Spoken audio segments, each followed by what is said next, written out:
ജലീൽ പുനലൂർ, ഞാനിപ്പോൾ ഒരു കാര്യം വായിക്കുന്നത് EMS നമ്പൂതിരിപ്പാട് എന്താണ് ഈ VD സവർക്കറെ പറ്റി ഇന്ത്യൻ സ്വാതന്ത്ര്യ സമര ചരിത്രം എന്ന പുസ്തകത്തിൽ പറഞ്ഞിരിക്കുന്നതെന്നൊന്ന് ജസ്റ്റ് ഒന്ന് വായിക്കാം. അഭിനവ ഭാരത് എന്ന പേരിൽ രഹസ്യ ഗ്രൂപ്പുകൾ മഹാരാഷ്ട്ര സംസ്ഥാനത്തിൻ്റെ നാനാഭാഗത്ത് ഉയർന്നു വന്നു. അതിൻ്റെ നേതാവായ വിനായക ദാമോദർ സവർക്കർ പിന്നീട് തൻ്റെ പ്രവർത്തന രംഗം ഇംഗ്ലണ്ടിലേക്ക് മാറ്റുകയും അവിടെ നിന്ന് കിട്ടാവുന്ന എല്ലാ സഹായങ്ങളും തേടി ഇന്ത്യയിൽ ഒരു വിപ്ലവം നടത്താൻ ശ്രമിക്കുകയും ചെയ്തു. മഹാരാഷ്ട്രയുടെ നാനാഭാഗത്തും ശാഖകളുള്ള ഈ ഗ്രൂപ്പ് ആ സംസ്ഥാനത്ത് മാത്രമല്ല ഇന്ത്യയിലാകെ തന്നെ വിപ്ലവ പ്രസ്ഥാനം വളർത്തുന്നതിൽ അതിപ്രധാനമായ പങ്കുവഹിച്ചു. സവർക്കർ ആകട്ടെ ഇംഗ്ലണ്ടിൽ അറസ്റ്റ് ചെയ്യപ്പെട്ടു. ഇന്ത്യയിലേക്ക് പോലീസ് അകമ്പടിയോടെ യാത്ര ചെയ്യുന്നതിനിടയ്ക്ക് ഓടി രക്ഷപ്പെടാൻ നോക്കുകയും വീണ്ടും പിടിക്കപ്പെടുകയും ചെയ്തു എന്ന കഥ പിന്നീട് ചരിത്ര പ്രസിദ്ധമായി തീർന്നു. ഇന്ത്യൻ സ്വാതന്ത്ര്യ സമര ചരിത്രം EMS നമ്പൂതിരിപ്പാട് എഴുതിയിരിക്കുന്നതാണ് ശ്രീ ജലീൽ പുനലൂർ. താങ്കളൊരു ഇടതുപക്ഷ സംഘടനയുടെ പ്രതിനിധി എന്ന നിലയിൽ കൂടിയാണല്ലോ ഈ ചർച്ചയിൽ പങ്കെടുക്കുന്നത്. എന്നിട്ടും താങ്കൾക്ക് എങ്ങനെയാണ് VD സവർക്കറെ ബ്രിട്ടീഷുകാരുടെ ഏജന്റ് എന്ന് വിളിക്കാൻ കഴിയുന്നത്? തീർച്ചയായിട്ടും ഇത് കേൾക്കുന്ന ഏതൊരാൾക്കും, ചിന്താശേഷിയുള്ള ഏതൊരാൾക്കും സഖാവ് EM ശങ്കരൻ നമ്പൂതിരിപ്പാട് എന്താണ് പറഞ്ഞതെന്ന് വളരെ കൃത്യമാണ്. കാരണം ഇന്ത്യ ചരിത്രത്തെ സംബന്ധിച്ചും സ്വാതന്ത്ര്യ സമരത്തെ സംബന്ധിച്ചും വിശദീകരിക്കുന്നതിനിടയിൽ സവർക്കറുടെ ഭാഗമെത്തിയപ്പോൾ അദ്ദേഹം ആ പറഞ്ഞത് പരിപൂർണമായും കറക്റ്റാണ്. 1911 മുമ്പ് സവർക്കർ സ്വാതന്ത്ര്യ സമരവുമായി ബന്ധപ്പെട്ട് പ്രവർത്തിച്ചിട്ടില്ല എന്ന് ഇവിടെ ആരും പറയുന്നില്ല, തർക്കിക്കുന്നില്ല. അദ്ദേഹം സംഘപരിവാർ ആശയത്തിലേക്ക്, സവർണ ഫാസിസ്റ്റ് ആശയത്തിലേക്ക് എത്തപ്പെടുന്നതിന് മുമ്പ് അദ്ദേഹം ഒരു സ്വാതന്ത്ര്യ സമര പോരാളിയായിരുന്നു എന്നുള്ള കാര്യത്തിൽ ആർക്കും ഒരു സംശയമില്ല. പക്ഷേ നിർഭാഗ്യവശാൽ 1911 ഒക്ടോബർ മാസം 30 മാപ്പപേക്ഷ കൊടുത്തതോടുകൂടിയാണ് അദ്ദേഹത്തിലെ കുടിലമായ തന്ത്രം ലോകം തിരിച്ചറിയുന്നത്. അങ്ങനെ ഒരുപാട് പേർ ഒറ്റുകാരുടെ റോളിൽ വന്നിട്ടുണ്ട്. ഒരു പക്ഷേ അദ്ദേഹത്തിൻ്റെ നിർഭാഗ്യമായിരിക്കാം, അദ്ദേഹത്തിൻ്റെ നിസ്സഹായതയായിരിക്കാം അത്. അതിനെ സംബന്ധിച്ച് ഞാൻ തർക്കത്തിനില്ല.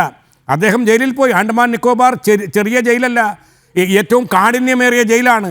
എന്നാൽ ആ കാഠിന്യമായ ജയിലിനെ പോലും അതിജീവിച്ചുകൊണ്ട് സഹന സമരത്തിൽ അടിയുറച്ചു നിന്നവരാണ് ഈ രാജ്യത്തിൻ്റെ മക്കൾ. അവർക്കിടയിൽ വേറിട്ട ഒരു വ്യക്തിത്വമായിട്ട് സവർക്കർ മാറുന്നു. കാരണം ഒരു മാപ്പപേക്ഷ കൊണ്ട് തീർന്നില്ല. അദ്ദേഹം 12 കൊല്ലത്തിനിടയിൽ 6 മാപ്പപേക്ഷയാണ് കൊടുത്തത്. അങ്ങനെയുള്ള ഒരാളെ ദേശീയവാദി എന്നും അതല്ലെങ്കിൽ സ്വാതന്ത്ര്യ സമരത്തിൻ്റെ വക്താവായും നിങ്ങൾ അവതരിപ്പിക്കുന്നതിലെ അസാങ്കത്യത്താണ് ഞാനടക്കമുള്ളവർ ചോദ്യം ചെയ്യുന്നത്. മറ്റൊന്ന് പറഞ്ഞുതരാം. അദ്ദേഹം EM ശങ്കരൻ നമ്പൂതിരിപ്പാട് എഴുതിയതിൻ്റെ മുമ്പും അതിനുശേഷവുമുള്ളതും വായിക്കണം. തീർച്ചയായിട്ടും 2 വരി വായിച്ചുകൊണ്ട് സവർക്കറെ എന്തോ വലിയ മിശിഹയാക്കാനുള്ള നിങ്ങളുടെ ആ ശ്രമത്തെ ചെറുക്കപ്പെടേണ്ടതാണ്. പിന്നെ മറ്റൊരു കാര്യം ഞാൻ ഇവിടെ പറയാം. എനിക്ക് അഭിമാനം തോന്നുന്നു, കോൺഗ്രസിൻ്റെ പ്രതിനിധി സത്യത്തിൽ വർത്തമാനകാല ഇന്ത്യയിലെ ഇന്ത്യൻ നാഷണൽ കോൺഗ്രസ് ഇപ്പം ഇദ്ദേഹത്തെ പോലെയുള്ള ആളുകൾ തന്നെ അതിൻ്റെ നേതൃത്വത്തിൽ എത്തണമെന്നാണ്. നിർഭാഗ്യവശാൽ ആ പ്രിയ സുഹൃത്തിനോട് എനിക്ക് പറയേണ്ടി വരുന്നു, താങ്കളെപ്പോലുള്ളവരുടെ ചിന്തിക്കുന്ന അല്ലെങ്കിൽ വീക്ഷണം വെച്ച് പുലർത്തുന്ന പ്രവർത്തകരുടെയോ നേതാക്കളുടെയോ അഭാവമാണ് കോൺഗ്രസ് ഇന്ന് ദേശീയ തലത്തിൽ അനുഭവിക്കുന്നത്. ഇപ്പോൾ ആങ്കർ വട്ടം കറക്കി താങ്കളടുത്ത് ചോദിച്ചിട്ടും താങ്കൾക്കൊരു ചോദ്യത്തിന് ഉത്തരം പറയാൻ സാധിക്കുന്നില്ലല്ലോ. താങ്കളതിൽ കുറ്റവാളിയല്ല. ഇന്ന് ഞാനടക്കം പറയുന്നു, രാജ്യത്തിൻ്റെ ഒറ്റുകാരനെന്ന് നമ്മൾ പറയുന്നു.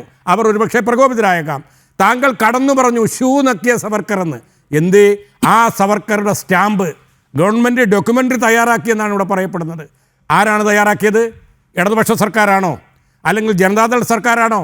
ഇന്ത്യൻ നാഷണൽ കോൺഗ്രസിൻ്റെ സർക്കാരാണ്. അതുകൊണ്ടാണ് ഞാൻ കോൺഗ്രസിനെ പറയുന്നത്. ഒരു നിമിഷം, AK ഗോപാലൻ സവർക്കറെ പ്രൈസ് ചെയ്തുകൊണ്ട് പാർലമെന്റിൽ സംസാരിച്ചിട്ടുണ്ട്. അത് ആരുടെ നേതാവാണ്? അതൊക്കെ സന്ദർഭത്തിൽ ഉണ്ടാകുന്നത്. ഏതെങ്കിലും ഒരു സന്ദർഭത്തിൽ ഗൗതമിനെ ഞാൻ ഒരു പക്ഷേ ഏതെങ്കിലും താല്പര്യങ്ങളുടെ പേരിൽ പ്രശംസിച്ചാൽ അതിന്റെ അർത്ഥം ഗൗതവും ഉയർത്തുന്ന എല്ലാ ആശയങ്ങളും ഗോപാലൻ പാർലമെന്റിൽ സംസാരിച്ചത് ഒരു സ്വാതന്ത്ര്യ സമരത്തിൽ VD സവർക്കറുടെ പങ്ക് ചൂണ്ടിക്കാണിച്ചു. അല്ലാതെ സവർക്കർ നല്ലൊരു വ്യക്തി എന്ന നിലയിലല്ല, സ്വാതന്ത്ര്യ സമരവുമായി ബന്ധപ്പെട്ടാണ്. സവർക്കർക്ക് പങ്കില്ല എന്ന് ഞാൻ പറഞ്ഞില്ലല്ലോ, ഇടതുപക്ഷവും പറയുന്നില്ലല്ലോ. 1911 വരെ അദ്ദേഹം സ്വാതന്ത്ര്യ സമരത്തിൽ കൃത്യമായി പങ്കെടുത്ത, സ്വാതന്ത്ര്യ സമരത്തിന് ഒരു പക്ഷേ ധാരാളം സംഭാവനകൾ അർപ്പിക്കേണ്ട ഒരു വ്യക്തിത്വമായിരുന്നു. നിർഭാഗ്യവശാൽ ഞാൻ നേരത്തെ പറഞ്ഞതുപോലെ സവർണ ചിന്താഗതിയിലേക്കും അതുപോലെ തന്നെ അപരമത വിദ്വേഷത്തിലേക്കും ചിന്താഗതി മാറിപ്പോയത് കൊണ്ടുണ്ടായ ദുരന്ത ഫലമാണ് സവർക്കറെ പോലെയുള്ള ഒരു നല്ല സ്വാതന്ത്ര്യ സമര പോരാളിയെ ഈ സ്വാതന്ത്ര്യ സമരത്തിൽ നഷ്ടപ്പെട്ടു പോയത്. അതുകൊണ്ട് ഞാൻ പറഞ്ഞ് അവസാനിപ്പിക്കാം. ഈ ഡോക്യുമെൻ്ററി തയ്യാറാക്കിയത് കോൺഗ്രസ് സർക്കാരാണ്. അതുപോലെ തന്നെ നാളിതുവരെ BJP ഈ നേരത്തെ പറഞ്ഞതുപോലെ 14 വർഷക്കാലം എന്ത് ചെയ്തിട്ടുണ്ടോ ആ ചെയ്തതിൻ്റെ ധാർമ്മികമായ ഉത്തരവാദിത്വം പേറേണ്ടി വരുന്നത് അതിന് മുമ്പ് ഭരിച്ചിട്ടുള്ള കോൺഗ്രസ് സർക്കാരുകളാണ്. അയോധ്യയിലെ ബാബരി മസ്ജിദ്, രാമജന്മഭൂമി തർക്കമടക്കം ഈ രാജ്യത്ത് സുപ്രസിദ്ധവും കുപ്രസിദ്ധവുമായ എല്ലാ വിഷയങ്ങളുടെയും അടിവേരു പാകിയത് ബേസിലിൻ്റെ കോൺഗ്രസ് ആണെന്നുള്ളതിൽ ഒരു തർക്കവും.